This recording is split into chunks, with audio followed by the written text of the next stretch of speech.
Assalamualaikum warahmatullahi wabarakatuh. Berjumpa lagi di channel Ngaji Ringan. Nah teman-teman, kita sekarang berada di materi ke-92, yaitu Rasul diutus kepada setiap umat. Allah Ta'ala telah menciptakan manusia berada dalam keadaan fitrah atau Islam atau bertauhid. Hal ini dijelaskan melalui firman-Nya, A'udzubillahi minasyaitonirrajim, Bismillahirrahmanirrahim. Ba'id akhada rabbaka min bani adama min duhurihim dzurriyyatahum wa ashadahum ala anfusihim alastu bi rabbikum qalu bala sahidna an sitakulu yaumal qiyamati inna kunna an hadza ghafilina au takulu innama asraka aba'una min qablu kunna dzurriyyatan min ba'dihim afatuhlikuna bima fa'alal mubtilun. Dan ingatlah ketika Tuhanmu mengeluarkan keturunan anak-anak Adam dari sulbi mereka, dan Allah mengambil kesaksian terhadap jiwa mereka seraya berfirman, bukankah aku ini Tuhanmu? Mereka menjawab, betul, engkau Tuhan kami. Kami menjadi saksi, kami lakukan yang demikian itu agar di hari kiamat kamu tidak mengatakan, sesungguhnya kami Bani Adam adalah orang-orang yang lengah terhadap ini atau keesaan Tuhan. Atau agar kamu tidak mengatakan, sesungguhnya orang-orang tua kami telah mempersekutukan Tuhan sejak dahulu, sedang kami ini adalah anak-anak keturunan yang datang sesudah mereka. Maka apakah engkau akan membinasakan kami karena perbuatan orang-orang yang sesat dahulu? Quran Surat Al-A'raf, Quran Surat ke-7 ayat 172-173. Syekh As-Adi berkata tentang ayat ini, maksud dari ayat ini adalah Allah mengeluarkan manusia dari sulbi mereka. Ketika Allah mengeluarkan mereka dari perut ibunya, mereka dimintai kesaksian tentang rububiyah Allah dan mereka mengakui itu. Allah juga memberikan fitrah kepada mereka untuk mengetahui kebenaran. Sebagai mufassir menyatakan bahwa ketika benih manusia keluar dari sulbi bapak dan tertanam dalam rahim ibu, Allah Ta'ala telah menanamkan fitrah keimanan dan keinginan untuk mencari kebenaran kepadanya. Dan fitrah ini diberikan oleh Allah kepada semua manusia. Oleh karena manusia yang meninggal pada saat bayi, mereka akan berada di jannah atau surga. Karena mereka meninggal masih berada dalam keadaan fitrah, sebuah hadis dari Samurah bin Jundab yang cukup panjang mengemukakan hal ini, bahwa ketika Ibrahim al-Khalid alaihissalam dilihat oleh Nabi Muhammad SAW di jannah, di sekitarnya terdapat anak-anak. Karena kasih sayang pada hamba-hambanya, Allah Ta'ala kemudian mengutus para rasul di sepanjang zaman untuk menyeru umat manusia kepada fitrahnya, yakni tauhid dan Islam. Walikulli ummatin rasulun fa'idha ja'a rasuluhum kutiya bainahum bil qisti wa hum la tutlamun. Tiap manusia mempunyai rasul, maka apabila telah datang rasul mereka, diberikanlah keputusan antara mereka dengan adil dan mereka sedikit pun tidak dianiaya.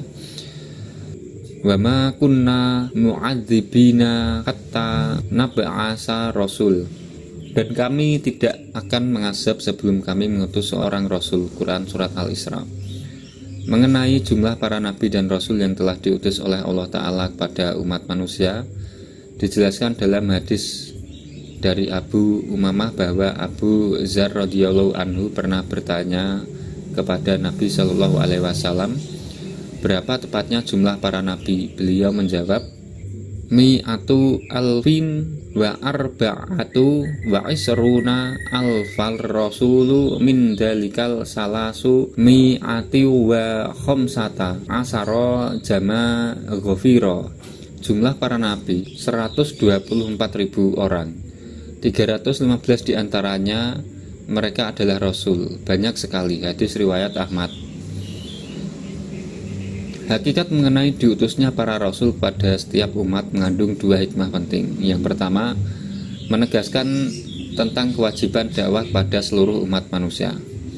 Nabi Muhammad SAW adalah Nabi dan Rasul terakhir bagi umat manusia hingga akhir zaman. Setelah beliau SAW wafat, pewarisan tugas untuk menyerukan tauhid dan Islam yang diembannya jatuh pada seluruh umatnya, wabil khusus kepada kalangan ulama dan para dai. Oleh karena itu, menjadi kewajiban bagi para dai untuk bersungguh-sungguh menyampaikan dakwah seluas-luasnya kepada seluruh manusia, sehingga tidak ada lagi di antara mereka yang tidak mendapat informasi yang benar tentang ajaran tauhid. Kewajiban dakwah ini harus terus dijalankan, bahkan kepada umat yang paling ingkar sekalipun. A'udzubillahi minasyaitonirrajim. Bismillahirrahmanirrahim. Wa idza qalat ummatu minhum lima ta'iduna qauma Allahu muhlikuhum aw mu'adzibuhum adaban sadida qalu ma'dziratan illa rabbikum wala 'allamun yattaqun. Dan ingatlah ketika suatu umat di antara mereka berkata, mengapa kamu menasihati kaum yang Allah akan membinasakan mereka atau mengasap mereka dengan asap yang amat keras? Mereka menjawab, agar kami mengetahui alasan pelepas tanggung jawab pada Tuhanmu dan supaya mereka bertakwa. Quran Surat Al-A'raf. Kedua, menegaskan tentang kewajiban bagi setiap manusia untuk berusaha semaksimal kemampuannya dalam mencari informasi serta pengetahuan tentang kebenaran Islam. Sebagaimana telah disebutkan di awal, Allah Ta'ala telah memberi bekal naluri keimanan dengan meminta kesaksian atas diri mereka di alam ruh. Allah juga telah membekali mereka dengan pendengaran, penglihatan, dan hati untuk memahami ayat-ayatnya. A'udzubillahi minasyaitonirrajim. Bismillahirrahmanirrahim. Wallahu akhrajakum min butuni ummahatikum la ta'lamuna say'au wa ja'ala lakumus sam'a wal absara wal af'idata la'allakum taskurun. Dan Allah mengeluarkan kamu dari perut ibumu dalam keadaan tidak mengetahui sesuatu pun, dan Dia memberi kamu pendengaran, penglihatan, dan hati agar kamu bersyukur.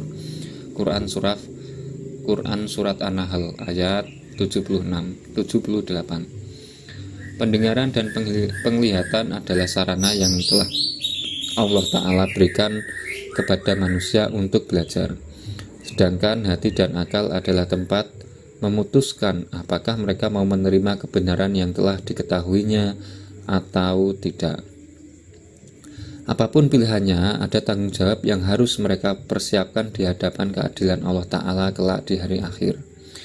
Hanya saja Allah Ta'ala amat murka kepada manusia yang tidak menggunakan pendengaran, penglihatan, dan hatinya untuk memahami ayat-ayatnya. A'udzubillahi minasyaitonirrajim. Bismillahirrahmanirrahim.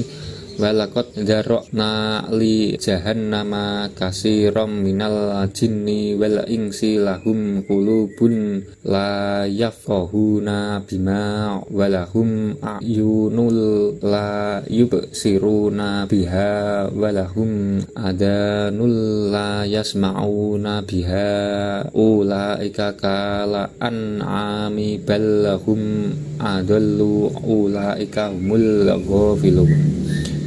Dan sesungguhnya kami jadikan untuk isi neraka jahanam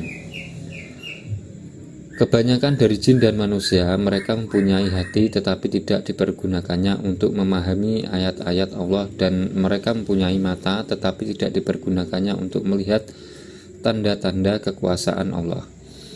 Dan mereka mempunyai 3 telinga, dan mereka mempunyai telinga tetapi tidak dipergunakan untuk mendengar ayat-ayat Allah. Mereka itu sebagai binatang ternak, bahkan mereka lebih sesat lagi. Mereka itulah orang-orang yang lalai. Quran Surat Al-A'raf. Semoga Allah Ta'ala senantiasa membimbing kita menjadi golongan manusia yang berdakwah di jalannya serta berpegang teguh kepada keimanan. Itulah tadi teman-teman materi ke-92, yaitu Rasul diutus kepada setiap manusia atau setiap umat. Itu saja, mudah-mudahan semuanya bermanfaat. Mohon maaf bila ada kesalahan kata atau pemilihan bahasa yang kurang tepat. Saya akhiri. Wallahul muwaffiq ila aqwamit thoriq. Wassalamualaikum warahmatullahi wabarakatuh.